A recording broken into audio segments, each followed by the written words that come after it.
The dreams had always been with me, lurking at the edges of sleep like phantoms in a graveyard. But this one, this swirling vortex of black eyes and cold, metallic whispers, was different.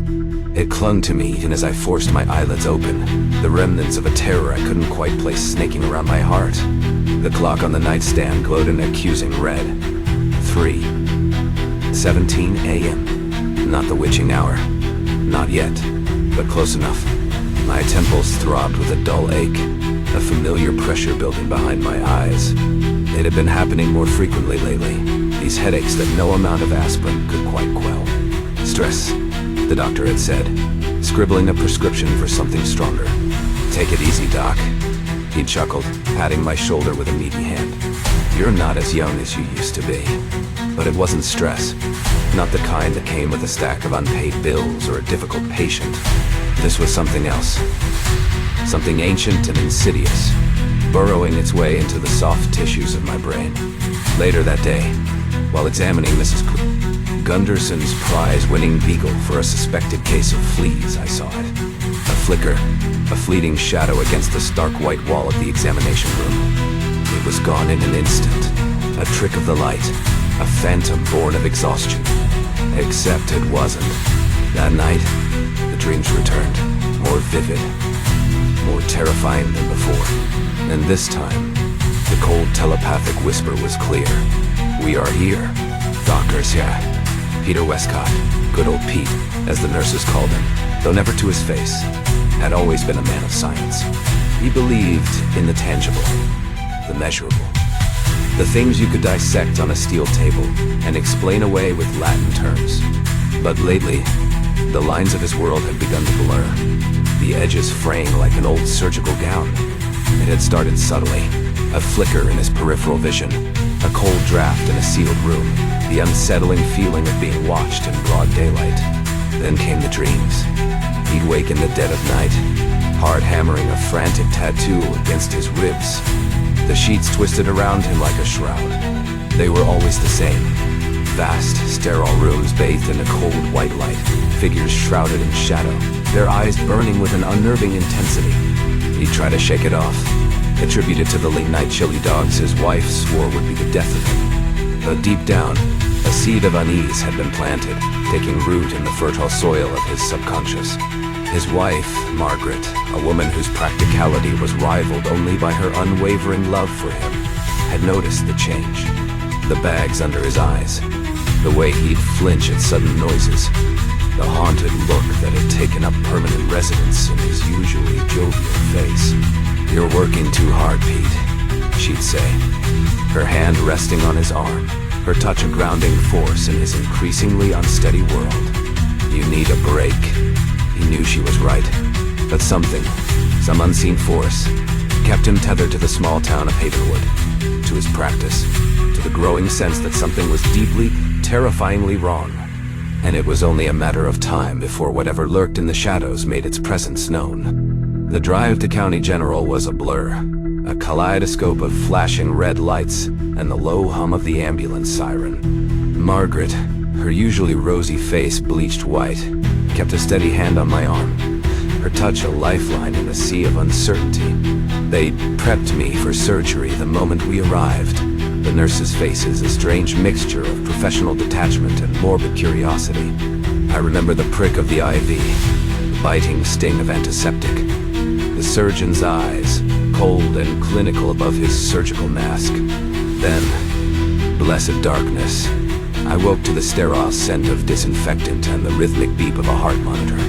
Margaret sat beside the bed, her hand clasped tightly in mine, her face a roadmap of exhaustion and relief.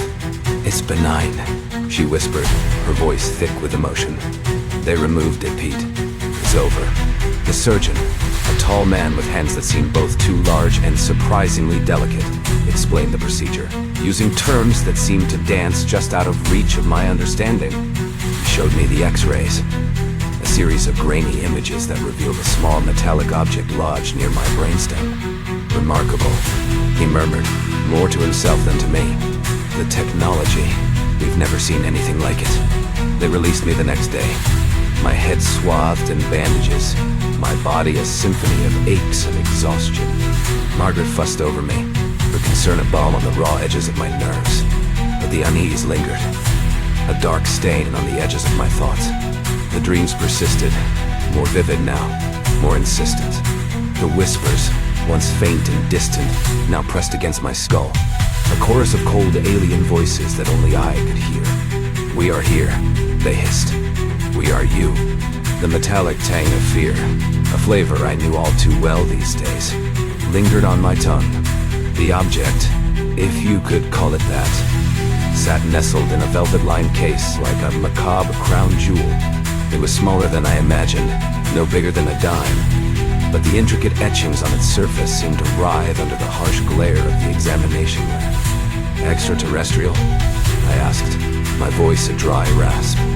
Dr. Breaker, Albright, a man whose calm demeanor couldn't quite mask the tremor in his hands, simply shook his head. Beyond even that, Doctor, we've run every test imaginable. The materials, the energy signature, it defies classification. He gestured to a series of X-rays pinned to a light board, the ghostly image of my skull staring back at me, a stark reminder of the violation I'd experienced. The precision of the implant, the way it interfaced with your neural pathways. Anyways, it's beyond anything we're capable of. Beyond. The word echoed in the sterile confines of the lab, each syllable a hammer blow against the fragile scaffolding of my sanity. I thought of Crane's drawings, the orbs hovering over terrified cattle, the beams of light that stole more than just flesh and bone. And the dreams, I asked, my voice barely a whisper. Albright's gaze, sharp and unsettlingly knowing, locked onto mine. The dreams are just the beginning, Doctor. They're a calling card, a prelude to something far more profound. A chill, colder than the air-conditioned air, snaked down my spine. I wanted to dismiss it all. The dreams, the implant, the unsettling certainty that we were not alone. But something in Albright's eyes, the glimmer of dread mirrored in their depths, stopped me cold. They're watching, he said, his voice low and urgent. They're always watching. The call came on a night choked by fog, the air thick and wet against my skin. It was Albright, his usually steady voice ragged, edged with a terror that sliced through the haze of my unease. They're here, Peter, he gasped, each word a struggle. The dreams, the drawings, they were right. He'd rented a cabin in the Northwoods, a secluded bolt hole where he thought he could continue Crane's research undisturbed. He thought wrong. Now, as I sped along the serpentine black ribbon of highway, the rising sun a pale bruise in the east, I could hear the panic clawing its way through the phone line. The cabin, when I found it, was perched precariously on the edge of a black, glassy lake. Its windows, once bright eyes welcoming weary travelers, were dark, lifeless. A single kerosene lamp flickered on the porch, casting long, grotesque shadows that danced with the rising wind. It felt less like a sanctuary and more like a tomb. Albright lay sprawled on the cabin floor, his body a broken puppet tossed aside by a careless child. His eyes, wide and staring, reflected the sickly yellow light of the lantern, a silent plea etched upon his face. But it was the wound on his forehead, a small, perfectly circular incision that stole my breath and left me rooted to the spot. It was identical to the one on Brutus, on Betsy, a chilling signature carved into the flesh of man and beast alike. And then I heard it, a low hum, a vibrating thrum that seemed to emanate from the very air itself. It vibrated in my teeth, rattled my bones, a sound that spoke of impossible technology and an intelligence as cold and vast as the star-strewn sky. I whirled around, my hand instinctively reaching for the scalpel in my bag, a useless weapon against the unknown. The hum intensified, and the air shimmered before me, like heat rising off asphalt. Then, with a sound like tearing silk, a rift appeared in the fabric of reality, a gaping maw of swirling iridescent light. Whatever stepped out of that tear was not of this earth, not of any world I could have imagined in my wildest nightmares. The metal chair felt cold, the plastic digging into my back, but the chill that had settled in my bones had nothing to do with the temperature of the room. Dr. Albright, his face pale and drawn, confirmed what I'd already suspected. The implants, those insidious whispers of another world, were awakening. They hummed beneath our skin, a symphony of dread conducted by some unseen cosmic force. Astronomical alignments. Albright muttered, his voice hoarse, the words catching in his throat. They're syncing up with astronomical alignments. He didn't need to elaborate. The fear in his eyes, the tremor in his hands, spoke volumes. The others, the handful of us who'd been marked, who'd stumbled upon the terrifying truth, shifted uneasily. Their faces, a mixture of terror and grim determination, turned to me. I had no answers for them. No miracle cure, no comforting platitude. The only thing I could offer was the cold comfort of shared fear, the dread that coiled around my spine, tightening its grip with each passing day. The dreams were getting worse. No longer just whispers, but full-blown commands. Telepathic assaults that left me gasping for air, my sheets tangled and soaked with sweat. They showed me things, those whispers, visions of a place I'd never seen, yet somehow recognized. A swirling vortex of darkness, a landscape sculpted from shadows and whispers, and at its heart, a presence, vast, ancient, hungry. The dreams were no longer just dreams. They were a summons, a one-way ticket to a destination I desperately wanted to avoid. I fought back, clinging to the remnants of my sanity like a man overboard clinging to a life raft. But the pull was relentless, a cosmic tide dragging me toward an abyss I could no longer deny. The news, when it came, crackled over the radio like a downed power line. A scientist, somewhere in Nevada, claimed to have established contact. Not the panicked ramblings of a crackpot, but verifiable, two-way communication. He'd even gotten a message back, something about peaceful intentions, a desire for understanding. Hope, a fragile seedling pushing through the cracked asphalt of our collective dread, took root. Maybe we'd been wrong. Maybe this was just first contact gone wrong. A misunderstanding that could be bridged with dialogue, with diplomacy. The government, ever the pragmatist, swooped in. Quarantine zones were replaced with makeshift research facilities. Doctors, their faces scrubbed clean of fear, now spoke of collaboration, of unlocking the secrets of the implants. They promised cures, answers, a return to normalcy. We were herded into sterile rooms, hooked up to machines that hummed with the promise of salvation. For a while, the fear receded, replaced by a cautious optimism. We clung to the scientists' message, to the government's reassurances, like drowning men clinging to driftwood. Then came the screams. Not from the outside, not from the unknown depths of the cosmos, but from within our own ranks. They started subtly, a muffled cry in the dead of night, a sudden, inexplicable outburst during a medical exam. But as the days turned into weeks, the screams grew louder, more frequent, a chilling chorus of despair that echoed through the sterile corridors of our confinement. We weren't being cured. We were being prepared. The world outside my window wasn't Kansas anymore. It was a swirling kaleidoscope of colors, a cosmic drain sucking the sky itself into a bottomless void. The air crackled with a strange electricity, a tangible hum that vibrated in my teeth, in the marrow of my bones. The screams of the other passengers were a distant symphony, their terror swallowed by the roar of the engines and the relentless pull in my mind. They were calling me. Hey, those whispers, once faint suggestions in the back of my mind, were now a deafening chorus, an irresistible siren song dragging me toward the light. Fear, cold and sharp as a surgeon's scalpel, sliced through me. I'd seen what they did. These beings, these entities that existed beyond the veil of our understanding. I'd seen the vacant eyes, the surgical precision of their handiwork. I'd felt the cold touch of their curiosity on my own skin. But this was different. This wasn't about probes and implants, about whispered messages and cryptic warnings. This was a full-blown abduction, a cosmic homecoming planned eons before my birth. The plane lurched violently, metal groaning in protest. The fastened seatbelt sign a cruel joke in the face of imminent oblivion. The vortex outside the window pulsed, a giant, malevolent eye staring directly at me. I could feel its gaze burning through the fuselage, into the deepest recesses of my being. It knew my fears, my doubts, my deepest, darkest secrets, and it welcomed them. Then, a voice. Not through my ears, not through the usual channels of human communication, but directly into my mind. It was a sound both ancient and alien, a chilling blend of rustling leaves and grinding stone, a chorus of 1,000 whispers woven into a single terrifying consciousness. "We are here for you," it said. "We are home." The white slowly faded, replaced by a dull ache behind my eyes, and a ringing silence so profound it felt like being buried alive.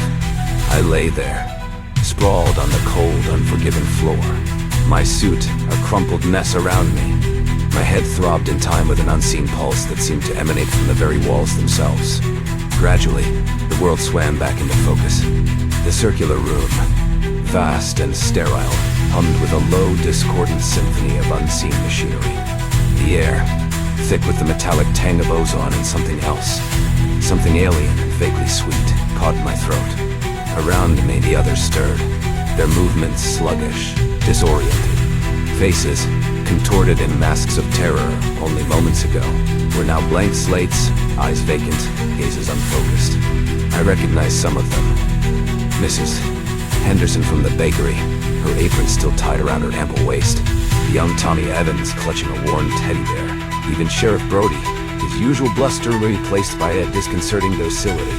They moved like sleepwalkers, their limbs heavy, their expressions vacant. A wave of nausea washed over me. What had they done to us? Where were we? Questions clawed at the edges of my mind, but the answers remained shrouded in a fog of disorientation. I tried to speak, to call out to Brody, but my throat closed up, my voice a dry rasp. I was a puppet with severed strings, a prisoner in my own body. Then from the center of the room, bathed in a pulsating blue light, a figure emerged. It wasn't the gray, large-eyed creatures of my nightmares, the ones that had haunted me since childhood. No, this was something different. Something that defied the crude imaginings of a terrified boy. The figure that stood before us, bathed in pulsating blue light, was tall and slender, its form shifting like heat haze. It wore a simple flowing robe that seemed to absorb the light, its edges blurring into the surrounding shadows. The being's hands, long and delicate as a pianist's, were empty, yet I could sense a latent power in their stillness, a coiled strength waiting to be unleashed. It turned, and though I saw no eyes, I felt its gaze settle on me like a physical touch. A jolt ran through me, not painful, but deeply unsettling, as if my very essence were being weighed, measured. The others, lost in their induced stupor, remained oblivious, their faces vacant masks illuminated by the eerie blue light. And then it spoke, not with a voice that vibrated the air, but directly into the cavernous space of my mind. It was a sound both beautiful and terrifying. A symphony of 1,000 whispers, each one a tendril weaving its way through my thoughts, my memories, my fears.